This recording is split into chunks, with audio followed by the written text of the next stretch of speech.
Good morning, good afternoon, good evening to all of who have joined in from different parts of the world. We had a great plenary yesterday, right? I think some amazingly heartfelt, sharing by our guest speakers. Truly amazing how the kind of work they've done in their respective fields and how they embodied the four values: responsible, inclusive, sustainable, ecosystem friendly. A lot we could all, learn from them, I guess. Oh, absolutely. Some really, really, really hard-hitting questions and some very soft moments when you hear about how Neil spoke about discrimination. I mean, it's really amazing. And that, how we need to really think so hard and deep about what's happening in the world, sir. True. Very true. And for those who missed it, you do know that post the summit, all these sessions will be available for you. But there's nothing like joining in live because you get to interact with such amazing people. Yeah. So do share the word. I mean, get people to look at the agenda and and register early and join in early, because this is what you get when you hear live from people, and then you can interact with them, and the kind of wisdom that you get through that, and maybe that will change something for us in our own lives and the work we do. So that was amazing. What a great start to the RISE PECOWorld 2026 Summit. And this time, as we said yesterday, we're doing RISE differently, right, Karon? I mean, 12 years, we've had these amazing conversations, dialogues, truly breaking dialogue. But, I think this time we are going deeper. Do you want to just quickly run us through what we're doing differently this time? Of course, yes. Thanks so much, Naresh. And, as you said, for 12 years, we've been having some great breakthrough interactions and conversations. And that was the whole reason why the RISE PecoWorld Summit was started in the first place, right? Because I think all of us know, death by PPT, right? So I think, when we saw that, the thought was, how do we really create a format or a convening that really does not depend on PPTs and, panels? And I think when we first got started and we would tell that to people, and people would first say, "Oh, then what do you do?" And literally what we do is over 45 different formats that have been experimented with over these 12 years. And we've had some amazing, amazing moments because of the kind of wow factor when people realize, oh, we don't really need a panel or a presentation to really get the message, right? And therefore, slowly over a period of time, we started having what we call the fest, the forum, and the tour. So the forum is, of course, about exchanging of ideas. The fest was really about experiencing ideas and therefore being able to absorb them. And the last but not the least were the tours, which is about exploration and how do you kind of think. So, I would encourage you to go and check on the website. We do have a list of the different kind of formats under each of these channels, and you'll realize that you can go back into your own world and replicate some of these models, some of these, formats, so that you can engage better with your stakeholders, and you can really get to know your stakeholders better, and your stakeholders would get to know you better, because engagement is, after all, the starting point of any kind of relationship, right? So if you don't engage, how are you going to start relationships? So I think that was that, as I said, that was really the start of what the RISE PecoWorld Summit was all about. And over these 12 years, as I said, we experimented, we fine-tuned, we really went deep. We went to 84 countries. We had over 30,000 people that came. We even went and followed the sun in one edition of the RISE PecoWorld Summit. So as you can see, engagement really turned a lot of innovations in that space.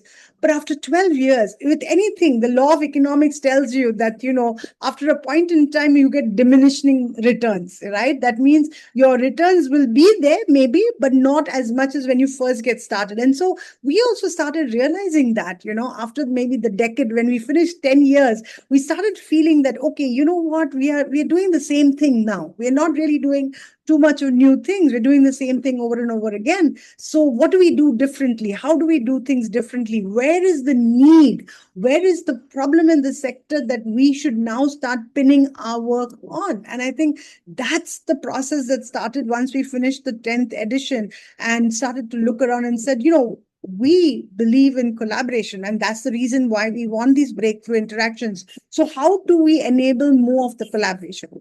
How do we ensure that we're not getting stuck at conversations and that we're moving towards collaboration more and more deeper, right? And so that was the starting point of how do we, what is the change we are going to make happen, and how are we going to make that change happen? So as you can see, the tagline that we say is co-own the change. So moving from conversations to collaborations. That is the aim, building a coalition. I really like that. I think, the other kind of rubric that we have used is the world is fixable, the coalition is the solution. That is co-owned. I think, over the years, the thousands of people who have, connected with each other on the platform, and there's amazing work that's being done. But I think that there has been that hope and wish expressed very often. Is that can we have some help in trying to actually collaborate and do something very, very practical and on the ground? And I think this time, I think Idobro and RISE has stepped forward to do that. So the engagement this time is not only on this 4 or 5 days; it's way beyond through the year, and I think that's exciting to everybody who's joining in this year, right? So yeah, so that brings us to, I mean, when you say about co-owning and the coalition, I think that brings us to our theme for today. I think it's an action-packed day today. It's quite amazing the kind of sessions we have lined up.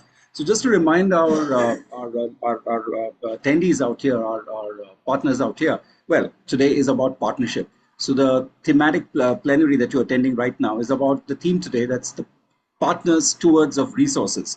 So we start with the assumption that there are so many of us who have access to resources, all kinds of resources, which can be brought to the fore in creating these kind of coalitions. So that is what we're going to look at. So Karon, question to you. I mean, partnership is not a new word. We've been talking about partnerships all our lives. It's being bandied around about in several ways in several forums. But what is so different about the partnership model in the PECO context that we're talking about? Yeah. So I think first and foremost, Naresh, we use the word partnership extremely loosely, right? So we talk of partners, whether you're a supplier or vendor also becomes a partner, whether you're in a joint venture and you invest together, you're still a partner, whether you provide some resources and come in as a consultant, you're still a partner. So we use the word partners so loosely and so interchangeably with the words of collaboration, coalition, contribution, right? And I think there is a big need to understand the nuanced use of words, because when you understand the deeper meaning of a word, you suddenly understand, it opens up, it literally opens up your mind to realize what are the, kind of potential that exists and what is the synergy, right? So I think for us, firstly, though, the whole PECO model is based on these 3 personas. And I do hope that everybody has taken the persona test. Otherwise, I would request that we put the persona link in the chat box so that those who have still not taken it can definitely do that, right? So we believe that in any ecosystem, in any situation, in any issue, right, there are 3 kinds of people that we need to solve that problem. And we tend to normally talk about people in the form of their legal entities, right? We say, oh, you know what, they're an NGO, so they should do this. Or this is government and government's problem and government needs to solve this, right? Or we'll talk, this is industry and they have so much of money and, they should be doing all of this, right? It's their responsibility. Or then we say, what is academic doing? They are creating our new youth for tomorrow, but what are they doing about it? So we tend to look at legal identities and then assume that there is a certain amount of expectations that have to be met, right? But the truth is that they don't meet it. So rather than looking at the legal identity, we believe that we have to look at what people are willing to do, right? And when you start looking at people from that lens, then there are 3 kinds of people that you really need to solve any kind of problem, right? The first is obviously someone who solves the problem in the first place, right? So that's the entrepreneur, because an entrepreneurial mindset is about solving problems, right? About filling gaps, right? That's the entrepreneurial mind. So the entrepreneur is the builder of solutions, the builder of innovations, right? So that's the first. The second is we need is that these solutions be taken to people, and therefore we need to have people who can carry it, who have the influence, who have the networks, who have the information, who know and understand how this can really work for them. And those are the citizens. Those are the people from the community who relate to the community. The community believe in them, right? So they are the carriers of trust.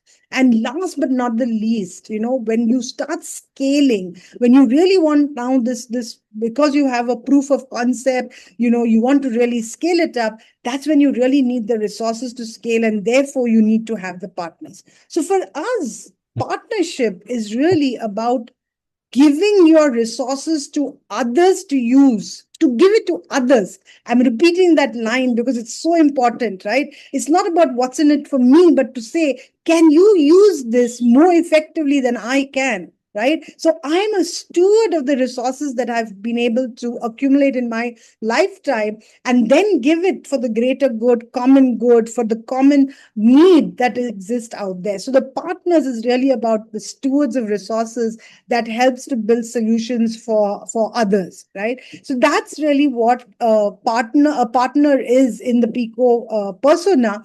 And what partnership means is where somebody is willing to offer something for use by others, right? And for others. You're not thinking about what's in it for me first. You have a spirit of ownership, which is common with everybody else, and believe that we need to work together to solve problems. And if I am lucky enough, or I am blessed enough to have the resources that can help others, then I need to put that to good use for them to use it. So that for us is partnership, and of course the partner in the PECO persona. Sorry. No, I think it's amazing because the more you think about it, this whole PECO model makes so much sense. What would partners do with all the resources if you didn't have entrepreneurs who come up with solutions, right? I mean, of course, like Mr. Hande pointed out, often we offer solutions and then try to figure out a problem that would fix this. I mean, fit the solution. And here we're talking about, no, you have the problem, bring it to the fore, and let's get the entrepreneurs who come up with solutions for that, and the partners who give in the resources. But at the end of it, the C is so important, the citizenry, the citizens who actually make things happen on the ground. But very very well said right in our rubric out here, co-own the change. If there is no co-ownership, there is no coalition out there, then seriously each of them will be working in a silo, and seriously nobody will go anywhere. So we are just kind of reinventing the whole wheel to no end. So that's brilliant. So let's go today. We're talking about partnership today, and I think that it's so beautifully designed this year that each one of the 4 days is about these 4 themes: partnership, entrepreneurship, citizenship, and ownership. So today we are going to talk about partnership all through the day through some amazing sessions. So I would like to just go through some of the sessions, and Karon, if you can just tell our viewers what it is that we are looking forward to. Obviously, we cannot cover all the sessions in this short plenary of ours, but let's look at some of the more, the interesting ones. Actually, I dare say, when I say interesting, everyone. You'll be in trouble. It's true. It's very difficult to choose. But let's look at some of the major ones. I'm sorry. The first thing is, course, we have the Beyond series that happens through these 4 days. So today, in the Beyond series, we are looking at Beyond Financial Capital, creating intergenerational wealth based on human, social, physical, and natural capital. What can viewers expect from this? I think, especially in the development sector, I think when the minute you start doing something, the first question that comes to mind, or the first question people ask, is that how will it be funded? Who is going to fund this? And it's like almost as though without money, we can do nothing. So I think that's the first thing we want to really dispel in that roundtable, to talk about how people have achieved so much, without really looking at finance as the driving force. I think that's number one. Number two would be more that what is the purpose of money? I mean, at the end of the day, we can't eat money, can we? So if that's not the case, then there is a reason why you have money. So what do you do with finance?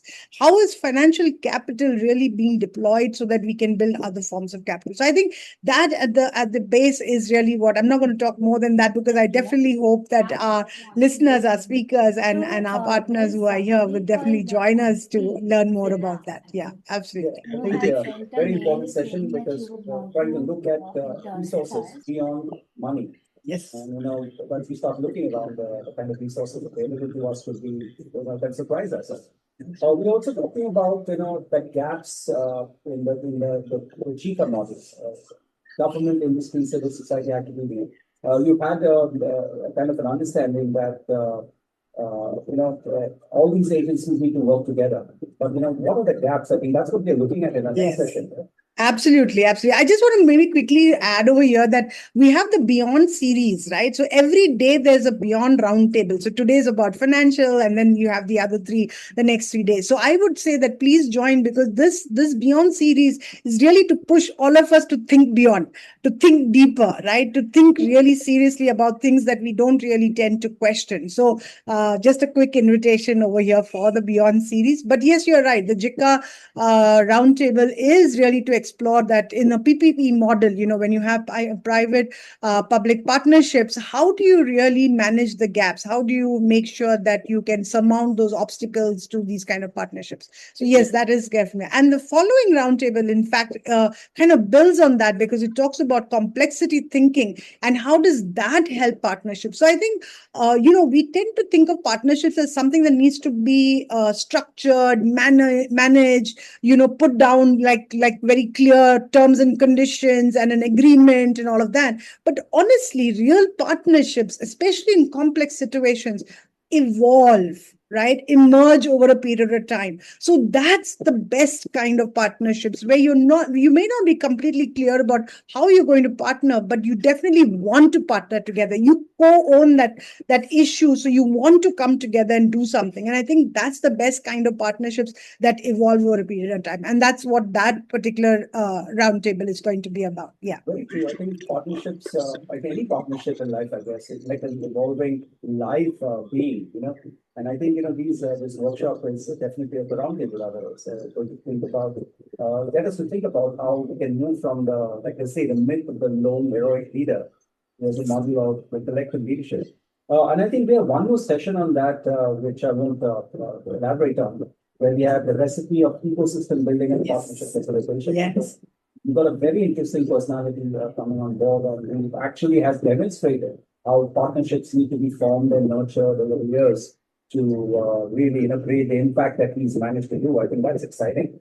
That's coming up in the afternoon, right? Absolutely. And, Ashish Kotari is really someone I admire so deeply. And I hope as many people as possible will join to hear him, because he is just incredible. That's true. And Karon, this brings us to the next thing. We spoke about the Beyond series, but we also have the Architecture of Convergence series running through these 4 weeks. So all related to that PECO kind of value, so to say, for the day.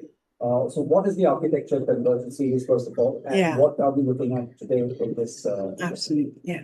So I think, when we spoke about partners earlier, and I said, so what is a partner really? In the end of the day, what is really a partner? A partner is a contributor, right? They'll collaborate, but they contribute. That is really a big part. And so what we are talking, when we talk about the architecture of congruence, is to say that how do we move from these different WhatsApp groups that we are part of, or communities we are a part of, or even in terms of, let's say, the events and convenings like this and sessions like this, right? We have great conversations, but then what? How do you really move from conversation to collaboration? And that's what we will be taking you through for, because the portal, the PECO world that was unveiled yesterday is really being created to achieve that. So how do you go about it, and what? And the first thing that we would be talking about is the go-to exchange. We will talk every day. We are having it at different timings so that as many people as possible can potentially attend it and find it convenient to attend. But the idea is to cover, the three types of areas that are there. The first is the go-to exchange, the second is the PECOnet, and third is the PECO circle. So this is like a learning lab. So we'll really take you live and help you taking your own live cases to see how do you use these tools and these spaces on the PECO world for your work and to build your collaboration and to find your collaborators. So it's literally a learning lab, a very hands-on session, so that you can therefore make the maximum use of the portal and the platform, so that you can get people who are now listening to you to become ultimately your collaborators who co-own the change that you want to bring about in the world. So yes. So this is basically, well, actually it's the ABCD of I think coalitions, I guess, that Idobro has come forward with.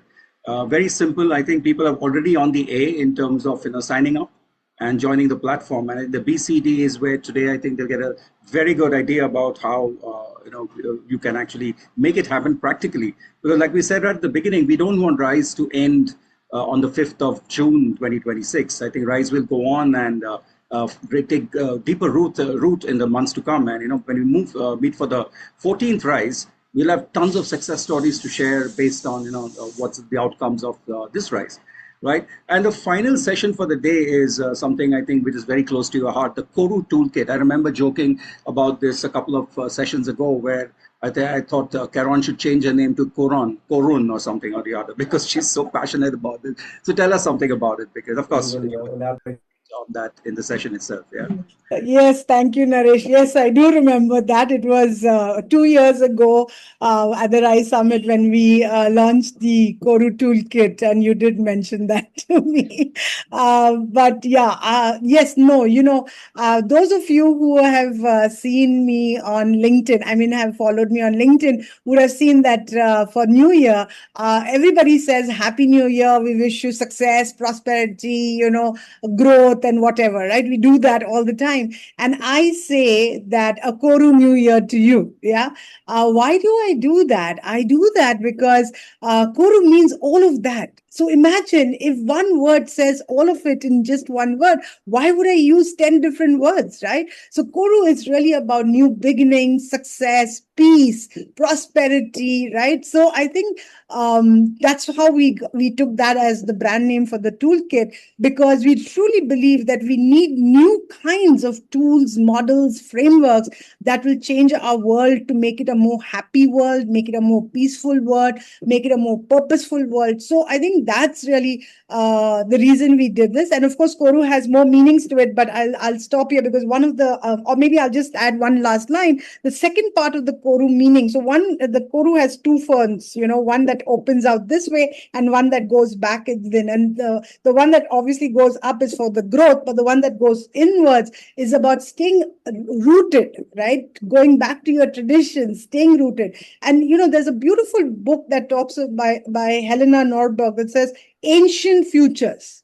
Ancient futures, which means even while we think about our future, we need to be rooted in our ancient traditions, right? There's a lot that is still there, which is extremely valuable for us to remember. And so the Koru Toolkit is really a compendium of models and frameworks that are not different and separated out, because it's very easy to create a toolkit with 100 different models that may have different purposes. Here, every single tool has one purpose: keep you rooted in the concepts of social, economic, and environment being one aspect, not being separate. Second, they are rooted in the value systems, the RISE value system, right? And last, every model builds on a previous model. So it's a very integrated toolkit, and I'm really hopeful that more people will be, keen to look at it, especially leaders, learners, practitioners, because this has tremendous relevance to the kind of work that everybody's doing, because we are so passionate about bringing about change and making this world a better place and a greener planet. So I think if you take these two sessions together, CD that we roll out in the previous session and the core toolkit, I think if people take both of these to heart and they kind of find their own blend with the two, I guess we're going to have very, very impactful change on the ground, which is what we really want, right?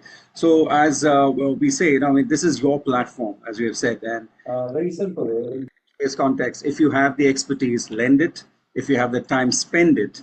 If you have a problem your community faces, bring it here, because RISE is where you probably find the solution. RISE is where you probably find the partners and the resources to make change happen on the ground. So I think with that, I think we are in a good place. Let's end the plenary, because I think there's some exciting sessions lined up for today. People will be really interested in signing in and literally immersing themselves into these sessions. Amazing resource people all through the day. So any last words, Karon, before we? No, just as excited as you said to get started. This is day one of the programming part. My team keeps reminding me it's day two. It's not day, but for me the programming part starts today, so I say day one. But and we have some really incredible people, incredible partners, and I just like to welcome everybody once again to the RISE PECOWorld Summit 26. Look forward to chatting with all of you. Thank you. Thank you, Karon. I wish everybody a wonderful RISE day, because we want to have you rooted to your laptops and or phones or whatever you're joining in from. And yeah, I mean, just get in there, immerse yourself, learn, share, and grow those coalitions, and get those partnerships going. So all the very best. Wish you a fantastic day. Thank you, and signing off. Thank you. Bye-bye.